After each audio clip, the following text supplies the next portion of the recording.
ফরাসি রাজনীতিতে ক্রমেই দৃশ্যমান হচ্ছে বাংলাদেশিদের উপস্থিতি। এর ধারাবাহিকতায় এবারের পৌরসভা নির্বাচনে অংশ নিয়ে বেশ কয়েকজন বাংলাদেশি বংশোদ্ভূত প্রার্থী জয়লাভ করেছেন। সেনদিনী এলাকা থেকে প্রথম ধাপেই বিজয়ী হন নাহিদুল ইসলাম। এলাকার বাসস্থান সংকট সহ বিভিন্ন সমস্যা সমাধানে কাজ করার কথা জানিয়েছেন তিনি। আমরা সোশ্যাল হাউজিং বানাবো।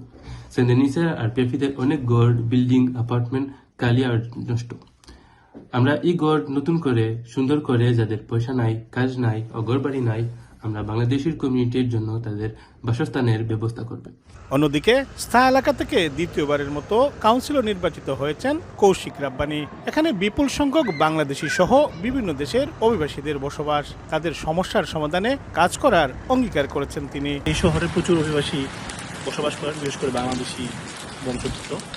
তো তাদের যে বিভিন্ন সুযোগ সুবিধা রয়েছে সেগুলো কীভাবে তারা পেতে পারে সে বিষয়গুলো নিয়ে আমরা কাজ করার চেষ্টা করব।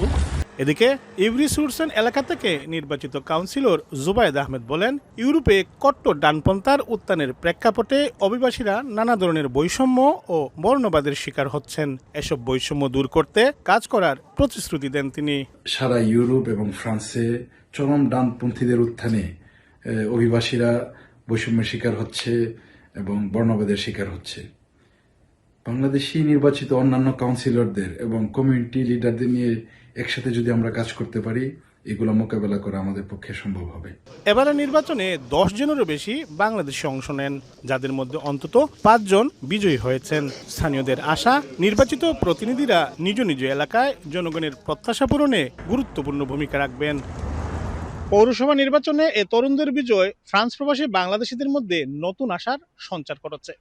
ভবিষ্যতে মেয়র, সংসদ সদস্য, এমনকি রাষ্ট্র পরিচালনার মতো গুরুত্বপূর্ণ দায়িত্বেও কোনো বাংলাদেশি আসবেন এমন প্রত্যাশা সবার।